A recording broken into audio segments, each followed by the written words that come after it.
koşusu için box içinde hazır.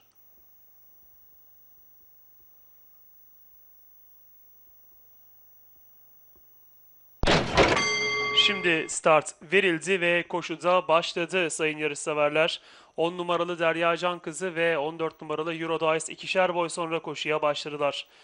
Liderlik mücadelesinde orta kulvardan atak yapan 5 numaralı İpek Ay liderliği aldı ve farkı da 1,5 boya kadar çıkartıyor bu safkan. İkinciliğe ortadan sokulan 4 numaralı Brown Speed oldu. Bunun hemen dışında 3 numaralı Prenses Süreyya geldi. 1 boy kadar gerilerinde orta kulvarda 1 numaralı düz çizgiyi izliyorum. Hemen içinde 12 numaralı Shiny Moon var. Bunların dışına doğru 14 numaralı Eurodice doldurup geldi. 1 boy kadar geride ortada 11 numaralı Nilsu var. 2 boy gerisinde 7 numaralı Railbird sırasıyla koşuda safkanlar son 600 metreye doğru yaklaşıyor. İç kulvardaki 5 numaralı İpek Ay farkı 2,5 boya kadar çıkardı. 4 numaralı Brown Speed takipte, hemen dışında 3 numaralı Prenses Süreyya, daha sonra 12 numaralı Shiny Moon, yanında da 1 numaralı düz çizgi şeklinde viraj dönüldü.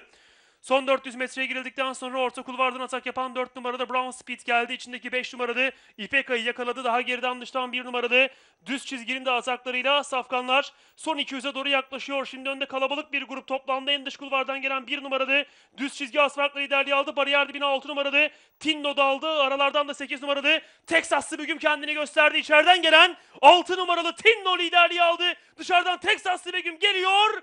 İki safkan fotoda buluşuyor. 1 numaralı düz çizgi 3. oldu. 12 numaralı Shiny Moon'da koşudan 4. olarak ayrıldı. Birincilik kararı 6 numaralı Tinno ve 8 numaralı Texaslı Begüm arasında.